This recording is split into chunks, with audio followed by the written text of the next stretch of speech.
I never thought a routine checkup would change my life. That morning, I just wanted to get it over with. The sun was shining, the city buzzed outside, and my heart felt heavy. Not just physically, something deeper, like a quiet drumbeat of dread. Willow had been distant lately, but I kept telling myself it was stress, work, or maybe just a rough patch. She still kissed me goodbye, still called me baby, still curled into me on cold nights, but something had changed in her eyes. I just didn't want to admit it. I sat in the sterile white room, fiddling with my phone while waiting for the doctor. Then the door opened and in walked Sophia. She was young, probably around my age, and had this calm, steady energy. No nonsense, no fluff, just straight to the point. "George Thompson?" she asked, confirming with a quick glance at the clipboard. "That's me," I said, trying to sound casual. She looked at me, really looked, and something shifted in her expression. It wasn't pity. It was deeper than that, a kind of sadness that knew more than it wanted to. "I need to talk to you about your test results," she said, closing the door behind her. 15 minutes later, I sat there, frozen. My ears rang, my hands shook, and the world blurred around the edges. "A week?" I whispered. Sophia nodded gently. 7 days, maybe 8. "Your heart is failing, George, rapidly. It's rare, and it progressed faster than expected. I'm so sorry." 7 days. That's all I had left. My mind spiraled. Willow, my family, my unfinished dreams, the life I wouldn't get to live. I wasn't angry, not yet. I just felt hollow. Sophia handed me a water bottle and sat across from me, not as a doctor, but as a human being. "Is there someone you want to be with? Talk to? I can help." I wanted to tell Willow right away. I imagined her reaction, tears, fear, holding me tightly, whispering that we'd fight this together, that we'd make every second count. But when I called her, she didn't pick up. That night, I came home and found Willow in the shower. Her phone buzzed on the counter. I shouldn't have looked. I know I shouldn't have, but I did. Last night was unforgettable. "When can I see you again?" "Soon. I miss you." My throat closed up, my stomach twisted into knots. I wanted to smash the phone, to confront her, to scream. But I didn't. Instead, I put the phone down, walked into the kitchen, and sat at the table like nothing happened. She came out in a towel, hair dripping, face flushed. She smiled at me, sweet, innocent, fake. "Hey, babe, I'm starving. Want to order Thai?" I nodded. "Sure." I didn't sleep that night. I stared at the ceiling, counting every breath, knowing I had less than 200,000 left. The next morning, I met with Sophia again. I needed clarity, and strangely, I trusted her. There was something about her calm presence that anchored me. "I'm not afraid to die," I told her. "I'm afraid of not mattering, of leaving behind nothing." Sophia looked at me quietly. "You matter, George, more than you know. You still have time, not to change the world, but maybe to change one heart." Her words lingered with me, but whose heart could I even reach? Willow's? She was already gone, wrapped in another man's arms, but a twisted part of me still loved her, still wanted her to love me back. So I kept pretending I didn't know. I smiled. I cooked breakfast. I bought her flowers. I even planned a little trip, just us two, for the weekend. My last weekend. She barely looked up from her phone. "I might be busy, babe. Work's been insane." Right. Work. As the days passed, I started writing letters. One for my mom, one for my brother, and one for Willow. It wasn't an angry letter, just the truth. How I'd loved her from the moment we met. How I forgave her. How I hoped Ethan would treat her better than I ever could. But I didn't write a letter for Sophia. Not yet. She was becoming more than just a doctor. She was becoming my sanctuary. She never judged me, never rushed me. She listened. Every day I visited her for updates, though we both knew there was no treatment, no cure. Just time. "Why do you keep coming?" I asked her one day. She smiled softly. "Because I don't want you to face this alone." By the 4th day, Willow's suspicions started. "Who's Sophia?" she asked, arms crossed, eyes narrowed. I blinked. "She's my doctor," she scoffed. "Right. Doctor, you've been seeing her every day this week. You think I'm stupid?" I didn't answer. I didn't have the energy. "You're cheating on me, aren't you?" She snapped. That hurt more than anything. The irony of it, the projection. "I'm not," I said quietly. She stormed out that night, and I didn't stop her. I just watched the door close behind her, wondering if I'd ever see her again. Day 5 came. My heart was weaker. My steps slower. The pain in my chest sharp enough to make me gasp sometimes. I sat with Sophia on a hospital bench, watching the sunset. "Do you think there's something after this?" She looked up at the sky. I don't know, but I hope it's beautiful. I think I'll miss this, I whispered. This? She asked. Breathing, feeling, loving someone who doesn't love me back. She didn't respond, just reached out and held my hand. That night, I made dinner for Willow, her favorite, creamy truffle pasta, garlic bread, and red wine.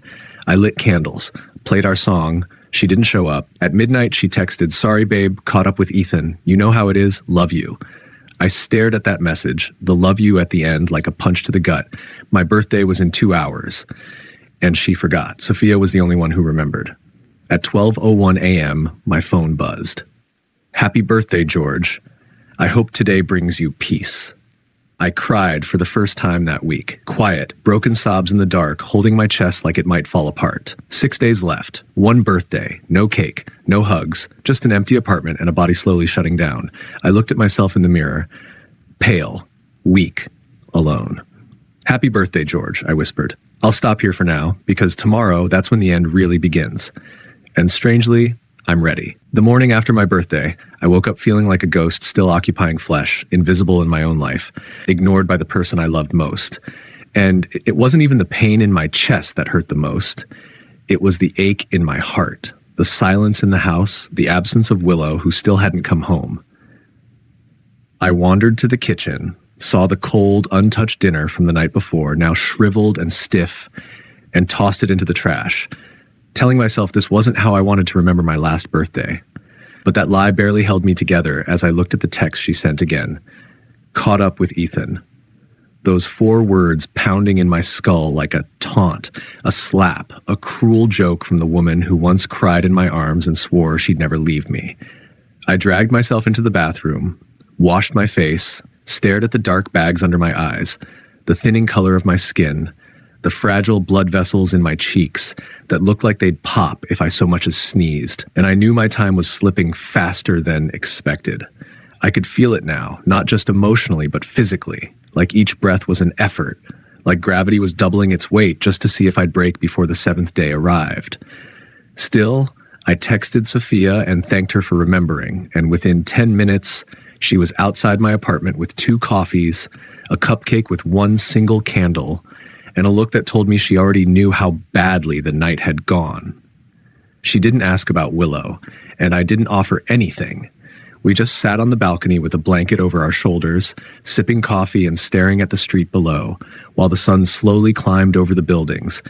And in that quiet moment, I felt more seen than I had in months, maybe even years. "You should be somewhere beautiful on your last day," she said gently, and I nodded, not having the strength to disagree. And when I asked where, she smiled softly and said, "You'll know when it's time." I spent the rest of the day pretending to exist, dragging myself through moments like I was ticking off a list, writing more letters I'd never get to read aloud, buying gifts I'd never get to give, and wondering what kind of legacy a man leaves behind when even his own girlfriend doesn't notice he's disappearing. Because that's what I was now. A vanishing act in slow motion, fading in front of someone who no longer saw me, who once called me the love of her life and now barely called at all. By evening, Willow finally came home, hair messy, smelling of a cologne I didn't wear, eyes unfocused like she'd been drinking or crying or both. And when she saw me sitting on the couch, she blinked in surprise like she genuinely forgot I lived there, and for a brief second her face twisted in guilt, but it vanished just as fast. "Hey," she mumbled, tossing her bag on the counter like nothing happened, and I looked at her trying to muster something, anything, but all I said was, "You forgot my birthday," to which she froze, blinked again, and then looked down like a child caught stealing before whispering, "Shit, George, I didn't mean to." And that made me laugh, a bitter, broken sound I couldn't stop. Because what did she mean to do then? Spend it in Ethan's arms? Celebrate the man who stole her heart while mine stopped beating? She tried to hug me, but I pulled back that, not because I was angry, but because I was too tired to play pretend, too tired to feel anything except disappointment and the ticking clock that reminded me I was running out of seconds. "You don't even ask me where I've been going every day," I said quietly, and her lips parted like she wanted to lie or confess or both, but I didn't let her speak, just stood up and walked past her to the bedroom. closing the door gently behind me because I didn't want to yell. I just wanted silence, the kind that wasn't laced with betrayal. Later that night, I heard her crying in the bathroom, whispering things to someone on the phone. I didn't even know if it was Ethan or her mother or a friend, and honestly, I didn't care anymore. Because even if she did love me, her love came too late, too broken, too buried under lies and guilt and denial. The next morning, Sophia called me and said she wanted to run a few more tests. Not to save me, but to make sure I wouldn't suffer at the end. And I appreciated that more than anything, that quiet care, the soft kindness of someone who treated my time like it mattered.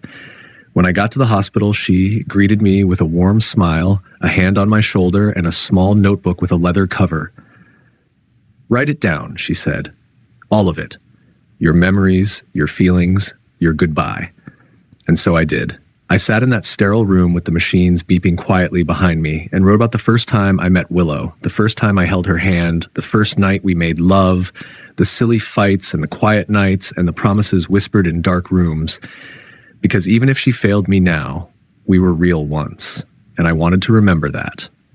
When I got home, Willow was gone again. No note, no call, just silence, and I spent the evening watching old videos of us, laughing on the beach, dancing in the kitchen, kissing in the rain like a movie cliche, and I cried.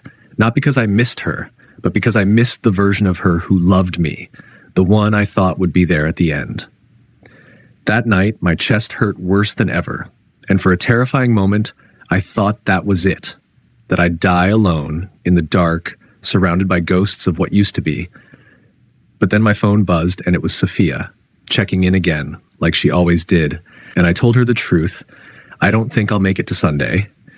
She didn't respond for a minute, then simply texted, "Then let's make tomorrow beautiful." The next morning, I woke up with the sun bleeding through the curtains and the sound of birds outside, mocking, almost, in how alive they were compared to me.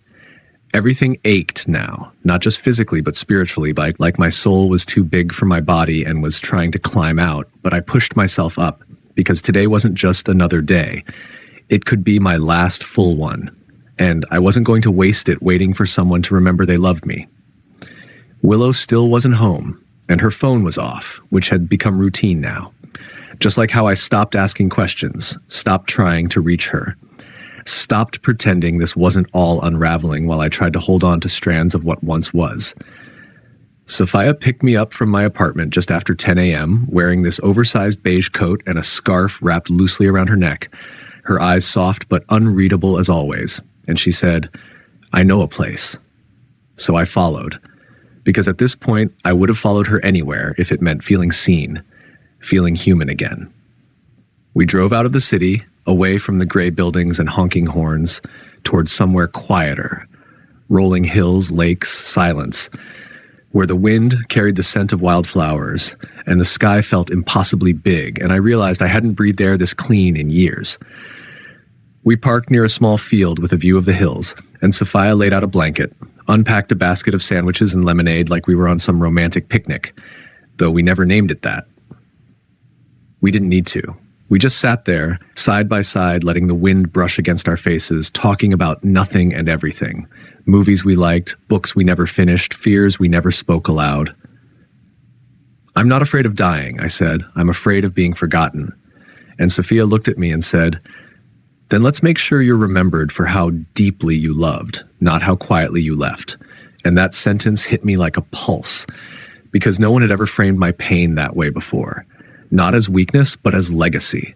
I told her things I hadn't told anyone, not even Willow, like how I used to dream of writing a novel, or how I once cried in the middle of a grocery store because a song reminded me of my father, or how I thought love could fix anything until it didn't.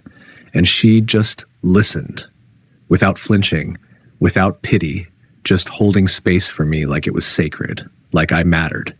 We stayed there until the sky turned orange and gold, and I found myself lying on the blanket, my head tilted toward the clouds, feeling for the first time in weeks, calm. "Can I tell you something strange?" I asked, and she nodded, so I said, "If I had met you sooner, maybe none of this would hurt so much." And she looked away for a moment, blinking fast like she didn't want me to see the weight of that confession land, then whispered, Maybe it's not about when we meet people, but what they give us in the time we have. And God, I wanted to kiss her, not out of lust, but out of gratitude for giving me one beautiful day in a week of grief. When she dropped me off, she held my hand a little longer than necessary and said, "Tomorrow, if you feel worse, call me," and I promised I would. But when I walked back into my apartment, the reality snapped back into focus. Willow was home, lying on the couch, phone in hand, headphones in, not even noticing the door opened until I coughed, and then she looked up, startled, like she had seen a ghost. Which, I suppose I was. "You've been gone all day," she said flatly, like it was an accusation, and I wanted to laugh, to scream, to shout, "Bon. You've been gone for weeks," but I didn't. I just walked past her into the kitchen, poured myself water, and asked, "Are you staying tonight?" And she didn't answer right away, just shrugged and muttered, "I don't know yet," which told me everything I needed to know. I sat on the edge of the bed later, watching her through the open doorway, wondering what part of me still clung to her, why the hell I still ached for her to look at me the way she used to, like I was her world instead of a burden. I knew about Ethan now, knew they met up regularly, knew she confided in him, laughed with him, probably cried in his arms, shared the things she used to share with me. And yet, some twisted, masochistic part of me still wanted her to choose me, even at the end. I didn't sleep that night. Not really. I just lay there in silence, counting the seconds between heartbeats, the growing space between them. And by 3 a.m., the pain had spread through my chest and down my arms, enough that I sat upright and pressed my hand to my sternum like I could hold myself together through sheer force of will. I almost called Sophia then, but I didn't want to wake her. Didn't want her last memory of me to be a middle-of-the-night panic, so I sat in the living room instead, staring at the darkness and whispered to myself, "Almost there, George. Almost." The sun rose eventually, like it always did, indifferent to what I was going through. And by the time Willow woke up and wandered into the kitchen, I was already dressed, sipping coffee, pretending not to be dying.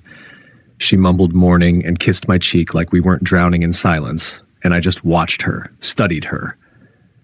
The curve of her mouth, the softness of her eyes, the familiarity of her presence. And I asked myself if she would even cry when I died, or if Ethan would be holding her hand at the funeral. And I didn't know which thought hurt worse. "Want to do something today?" I asked, testing her, and she blinked like I'd suggested robbing a bank, then said, "I have errands, babe," and grabbed her bag, leaving me alone again with the quiet hum of the fridge and the tick of the kitchen clock. I stared at the door long after it closed, then stood up, walked to my bedroom, and opened the notebook Sophia gave me, page after page now filled with my thoughts, fears, truths I'd never spoken out loud. And I turned to the last page, wrote, "If I don't wake up tomorrow, please tell her I was trying to forgive her, even as she was forgetting me." And then folded the book closed like a chapter I'd never reopen.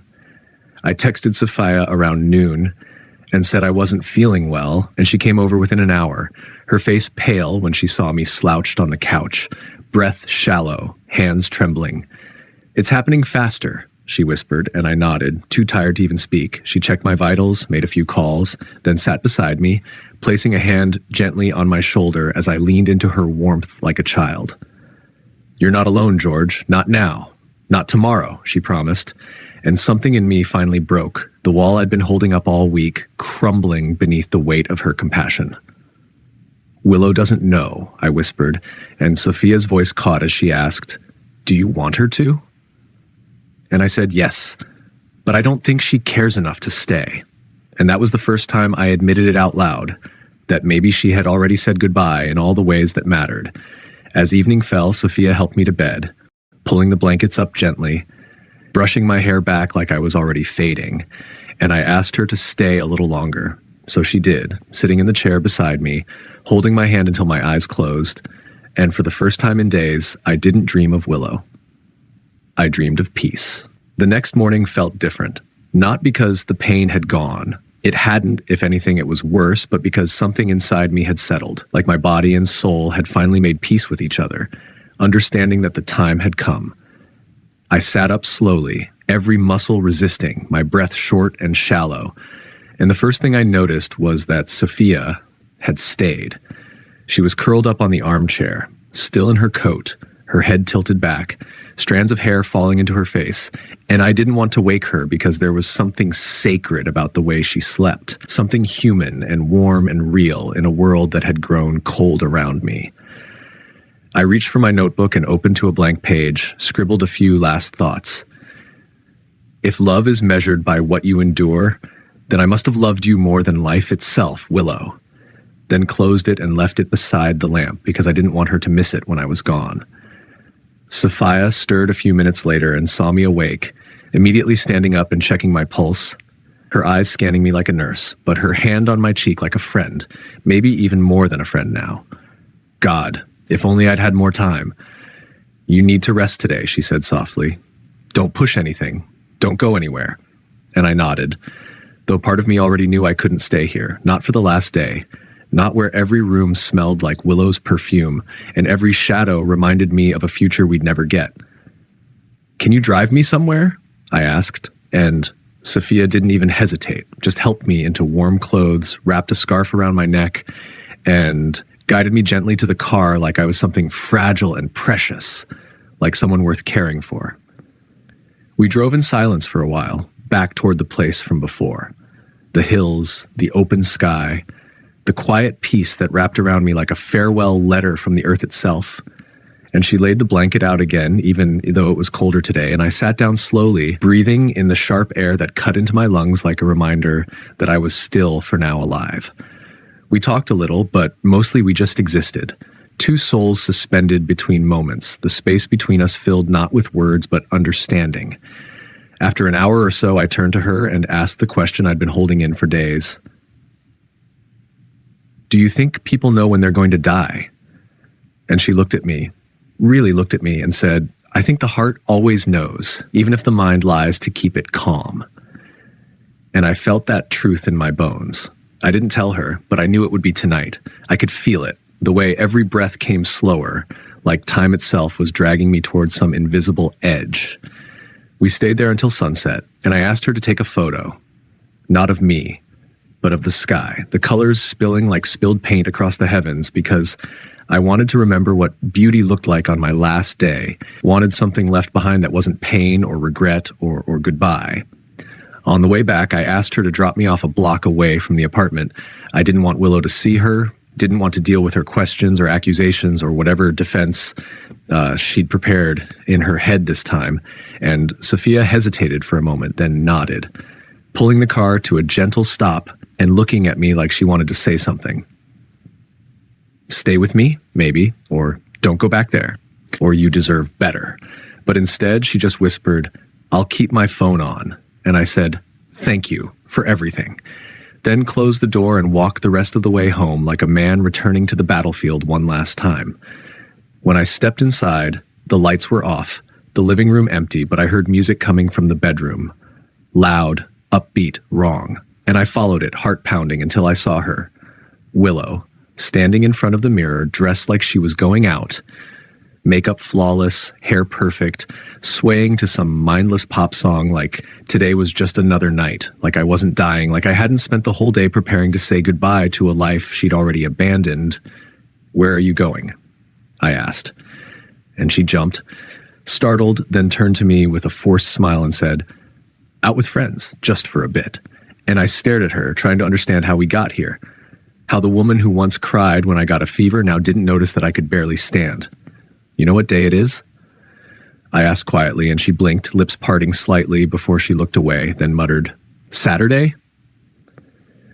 And something inside me cracked, not loudly, not violently, but like ice melting under pressure, slow, inevitable, silent. It's my last day, Willow, I said, and her eyes snapped back to mine, confusion flashing first, then panic, then something I couldn't name, denial, maybe, or the realization that she hadn't asked a single question all week. What are you talking about? She asked, stepping closer, but I stepped back, shaking my head slowly, and whispered, I'm dying, and you didn't even notice. You didn't even ask where I was going every day. You didn't ask why I couldn't sleep or eat or breathe without pain. You just stopped seeing me, Willow. And to her credit, she looked shattered, truly. Eyes wide, hand over her mouth, knees bending like she might collapse under the weight of it. but it was too late. She reached for me, and I let her touch my face, let her cry into my shoulder, but I didn't hold her back, because something had shifted inside me. Some final thread had snapped, and all that was left now was silence. I lay in bed that night, alone again, because Willow had gone to cry in the bathroom, and I didn't follow her, didn't try to comfort her. Not out of cruelty, but because I had nothing left to give, no energy left to fight for love that didn't fight back. I stared at the ceiling and thought about my mother, my childhood, the time I fell off my bike and broke my arm, the time I won that poetry contest in 5th grade, the time I first kissed Willow in the rain and she laughed like life was infinite. And then, as my eyes grew heavy and the pain sharpened like a blade sliding under my ribs, I thought about Sophia, about her smile, her steadiness, her quiet strength, and I hoped she'd be okay when she got the call. I felt the moment it happened, around 3:26 a.m., the final heartbeat, the final breath, the soft unraveling of soul from flesh, and I didn't scream or panic. I just let go. It was warm at first, then cold, then nothing, and then something else. Light, air, a floating sensation, and suddenly I was above my body, looking down at myself, pale and still, eyes closed, notebook beside the bed, and I realized I wasn't alone. Someone else was there, weeping, holding my hand. And it wasn't Willow. It was Sophia. She had come back. Dying wasn't what I expected. There was no tunnel of light, no booming voice, no divine revelations. Just stillness at first. Like drifting in warm water with your ears submerged, the world muted and soft, time losing its shape, until I began to realize that I could still see, still feel in a different way. My body was gone, but I lingered. Not entirely in this world, not quite in the next, like some invisible thread kept me tethered to the life I'd just left behind. I hovered above Sophia as she sat beside my bed, my lifeless hand in hers, her tears slipping down quietly, reverently, her thumb brushing the back of my fingers like I could still feel it, and in some strange, cruel twist, I could feel the ache in her touch, the pain in her silence, and the way she looked at me not as a corpse, but as someone she still loved, even in death. She didn't scream or panic. She simply sat there and mourned with such dignity it broke me. This soul now floating above the floorboards and cracked walls of my tiny apartment, watching the only person who stayed until the end weep like she'd lost a part of herself. Willow didn't even know yet. Not until a few hours later, when Sophia made the call, her voice cracking as she said the words no one ever wants to say. "He's gone. He passed last night." And then silence from the other end, followed by some frantic sound, and Sophia closing her eyes like she couldn't bear to hear Willow pretend she cared. But Willow came, rushed over an hour later, hair messy, eyeliner smeared, looking like she hadn't slept in days, which was ironic because I'd been dying for 7 and she hadn't noticed once. She stumbled into the room, saw my body, and something inside her shattered audibly, like glass thrown against stone. She fell to her knees at the side of the bed and screamed. Not words, not sentences, just raw animal pain. And I watched her, waiting for the guilt to come, waiting to feel satisfaction or peace or some sense of closure that maybe now she finally understood what she lost. But all I felt was grief, endless and slow, because I had wanted her to care before, not now, not when there was nothing left of me to hold. She kept repeating my name, George, George, George, over and over like it was a prayer that might resurrect me, as if by saying it enough she could rewind time, undo her silence, her absence, her betrayal. And I wanted to whisper to her that it was okay, that I understood, that I had loved her even when she stopped loving me. But I couldn't speak, only watch as she broke down beside the shell I'd left behind. Sophia stood quietly by the door, her eyes red but her spine straight, strong even in the face of chaos. And when Willow turned and saw her, something twisted and ugly surfaced. Rage, jealousy, maybe shame disguised as blame. And she spat. "You knew, didn't you? You were with him this whole week." And Sophia, to her credit, didn't flinch. She just nodded and said softly, "Because he needed someone who didn't forget him while he was still breathing." And that was it. The match to the gasoline. Willow stormed out, yelling something incoherent, collapsing in the hallway, sobbing so loudly it echoed up the stairwell, and I followed, hovering like a ghost stuck between past and pain, watching her unravel in real time. The days that followed blurred together for everyone but me. I saw it all with perfect clarity, every breakdown, every whisper, every regret. The funeral was small, quiet. Sophia arranged it all, from the white lilies to the playlist of songs I loved, and when Willow showed up, she looked like a ghost herself. Pale, thin, eyes hollow like someone had scooped the life out of her and left only echoes. She cried through the entire service, sitting alone at the back, flinching every time someone mentioned how deeply I'd loved her, how hard I'd tried to hold us together, how I'd fought for joy, even in the face of death. And when Sophia gave her eulogy, she didn't mention Willow once, just talked about me, who I was when I wasn't sick, when I wasn't dying, how I made people laugh, how I carried sadness like it was a duty, and how I still managed to make space for everyone else even when I was fading away. Willow left before the last prayer, stumbled into the rain and drove off alone, and for a while I didn't follow. I stayed beside Sophia, watched her kneel by my grave and whisper things only I could hear. I hope you're finally at peace, and I hope you know I loved you in every way I could. And those words meant more than any apology Willow could ever scream into a mirror.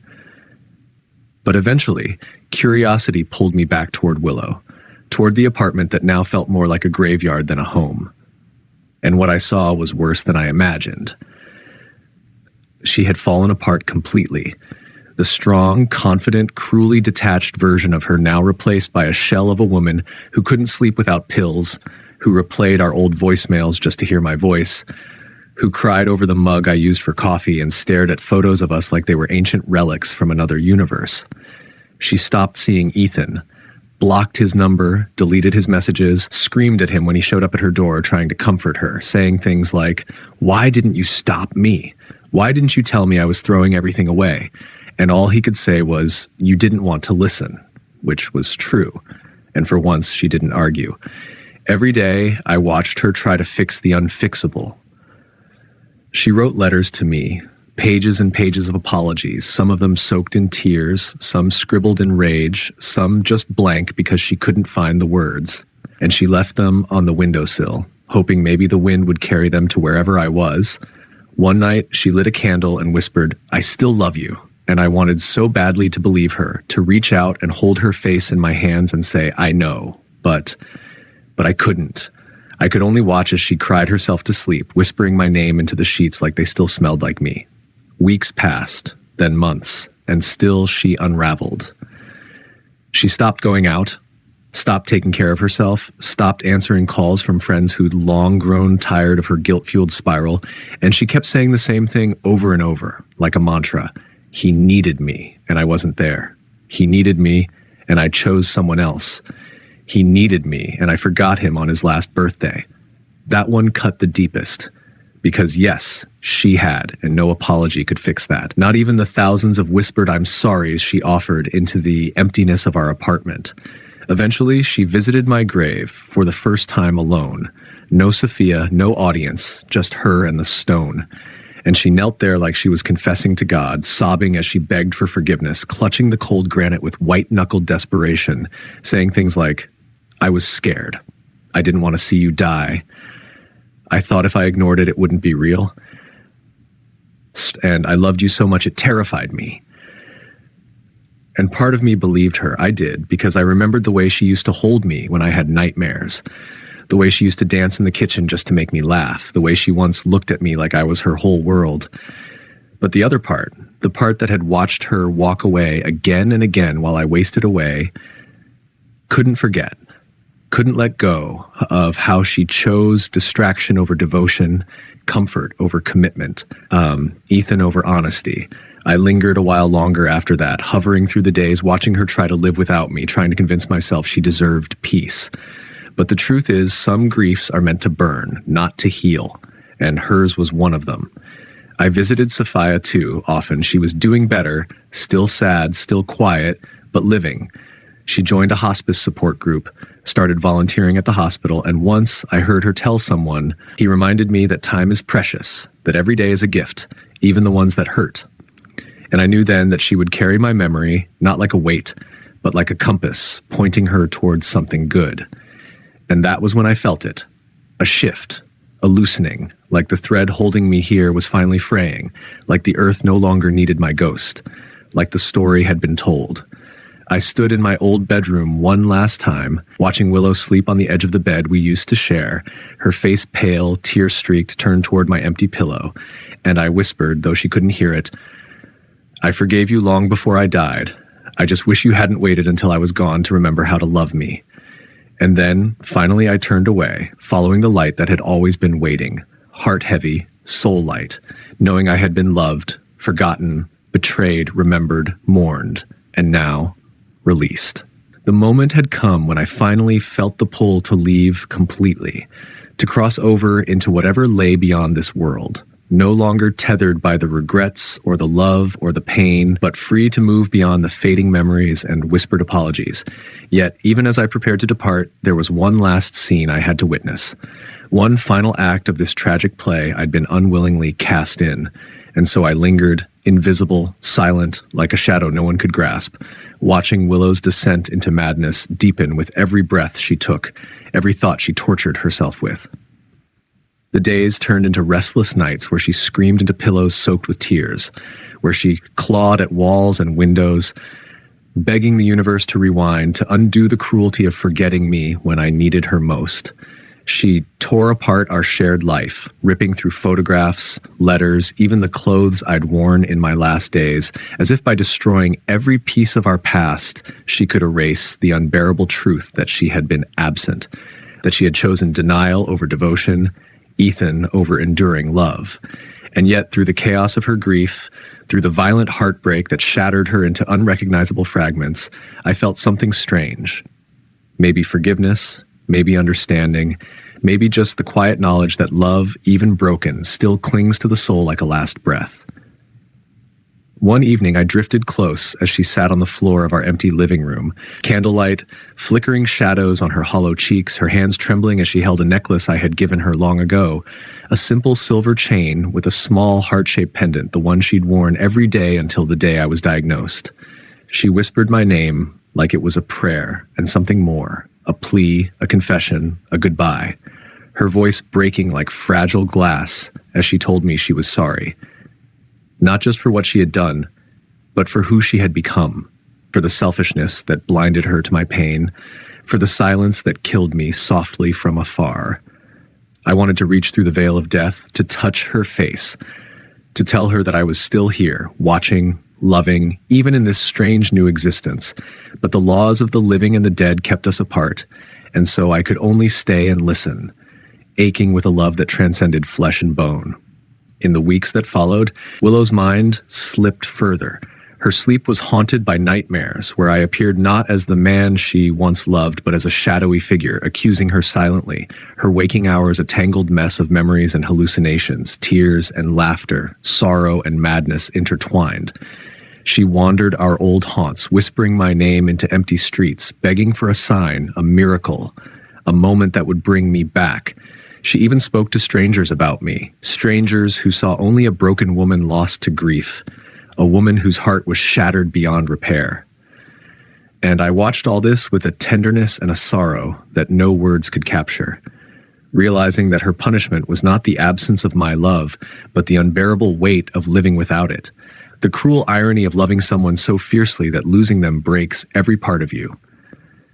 Sophia tried to help, but even she reached the limits of what she could do, offering medical aid, therapy, support groups, none of which could reach the raw wound in Willow's heart, the wound made worse by her own guilt and desperation.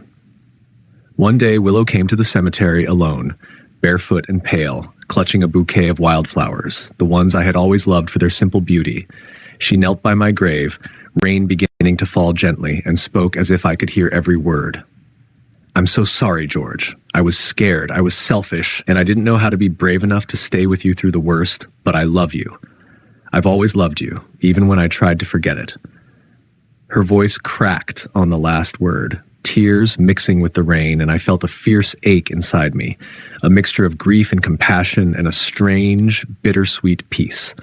I wanted to tell her it was okay, that I had forgiven her long ago, but instead, I watched silently as she placed the flowers on my grave and laid her head against the cold stone, the final goodbye she never said while I was alive. After that day, I began to feel the thread holding me here unraveling completely, the ties to this world loosening until all that remained was the quiet light of something new, something beyond pain and loss. I lingered a little longer, just enough to see Willow begin to heal. Not fully, not yet, but the faintest glimmer of hope in her eyes as she finally accepted the truth that some loves, no matter how deep, cannot be forced to survive against the odds. Sophia came by too, sometimes whispering to me, telling me about the small victories, the moments when Willow smiled through the tears, when she found the strength to keep living despite everything.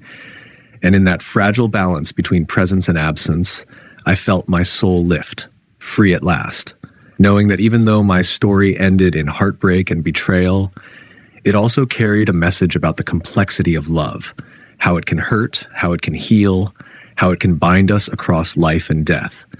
As the light grew around me, I took one last look back at the world I'd left, the people I loved and lost, and with a final whisper, a silent promise to remember and to forgive, I stepped forward into the unknown, ready for whatever came next, carrying the bittersweet weight of a love that never died.